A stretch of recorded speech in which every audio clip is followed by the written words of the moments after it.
Hello, ladies and gentlemen. Welcome to Triple N Media. In this presentation, we're going to talk about how many calories and how much salt you are getting with your breakfast, lunch, and dinner.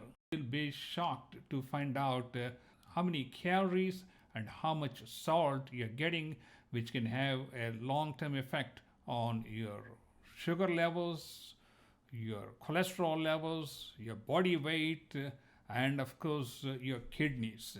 So let us begin with the feature presentation.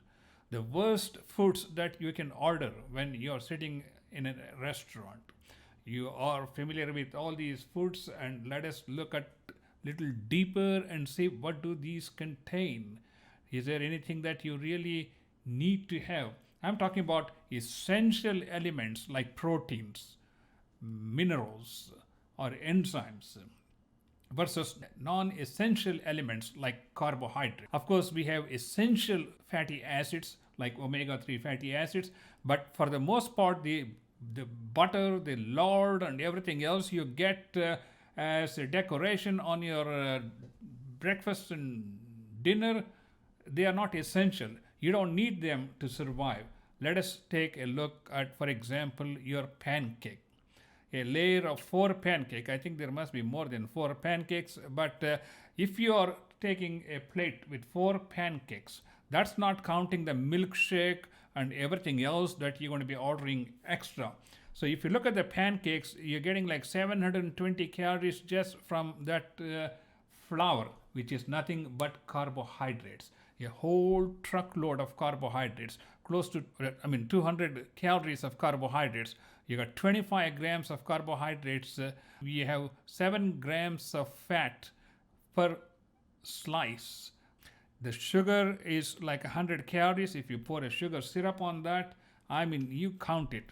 It's got 500 milligrams of salt, a total of 1150 calories. And to that, if we add a milkshake, which may be 300-400 calories, you're talking 1500 calories. What is the ideal quantity for a breakfast? I'm going to show you in the next slide. Let's move on. Lunch. Now you're ready for lunch. You go to a gourmet restaurant, you order your double burger, cheeseburger, double burger, fries, and of course a milkshake or a drink. Okay, let's add up the calories.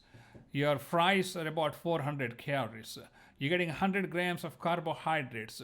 Again, you're getting 63 grams of fat or 70 grams of fat.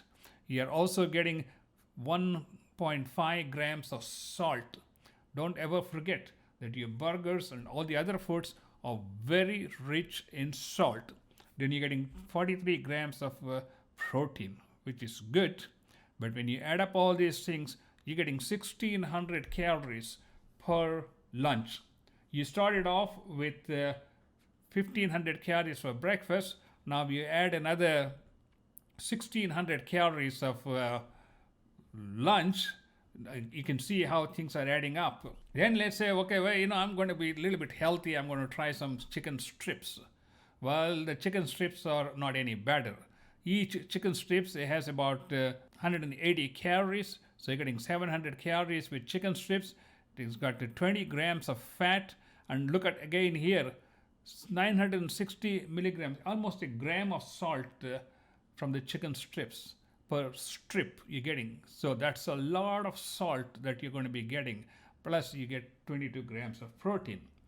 And look at your dessert. If you add dessert, even if you order chicken strips and dessert, you're adding up to more than 1200 calories plus close to a 1.5 gram of salt. And especially if you're having blood pressure, then you can wonder why your blood pressure is shooting up when you get home. While we are talking about burgers, there is a place called Megali, where their burgers are more than 4,500 calories. That is an insane amount of calories that you should not be consuming. So what is the recommended daily calorie allowance for adults? Let's take a look at that. Here, they recommend like 400 calories for breakfast, maybe 250 calories for snack, 850 calories for lunch, 800 calories for this, and snack again, 2,650 calories for an adult person. But let me tell you, we do not need even 2650 calories per day if all we are doing is sitting at the computer for 8 hours and romancing the dual monitors. Basically, we can get away with 12 to 1500 calories of 12 to 1500 calories of diet.